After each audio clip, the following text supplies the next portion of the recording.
Hello, we have a fun question from Pittsburgh, Pennsylvania. Benson Senator asks, could you please give details on what should be included in a proper reconsideration request? Fantastic question. We have done a video about this. I think Brian White and web spam analyst Rachel also had given their perspective. But I'll give you a very high-level view and then maybe a few things to chew on and think about.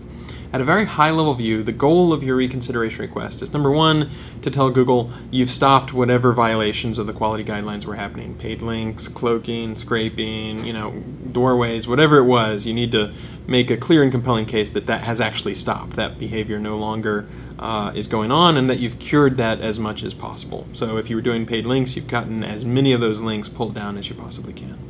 The second aspect of a reconsideration request is to basically give us a good faith assurance that it won't happen again. You don't want to say, oh, well, this site looks like it's reformed, okay, we're going to lift this manual action, and then they immediately go back to spamming or doing their old tricks. So what you want to do is step into Google's shoes and say, okay, what would best convince Google that we've turned the corner and that this behavior has stopped and we've cured whatever was going on and it's not going to happen again. So great things to include, things like details of the sorts of sites that you were contacting if you were removing links, for example. If you used an SEO and they really just shot you in the foot because they were doing all sorts of unethical things, that's the sort of thing where I would give us details about that. Tell us about the link network or the SEO or that sort of stuff. If it was someone in-house, what have you done to make sure that it doesn't happen again? I was talking to a large company who had done a reconsideration request, and they were talking about how they put a training program in place so that they, future people would understand these were the violations of our quality guidelines, whereas these behaviors were okay. Basically, the more stuff you can do to give that kind of clear, compelling evidence, the easier it is for Google to make an assessment.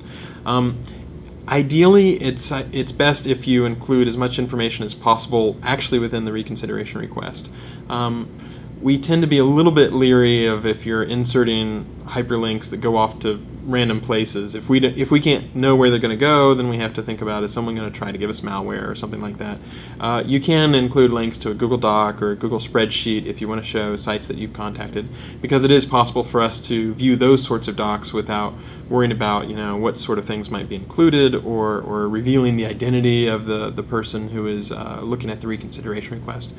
But it's just like any time when you're trying to convince somebody, you want to make sure that you show that you have taken a lot of effort, that you have tried to clean things up, and that you basically won't happen again.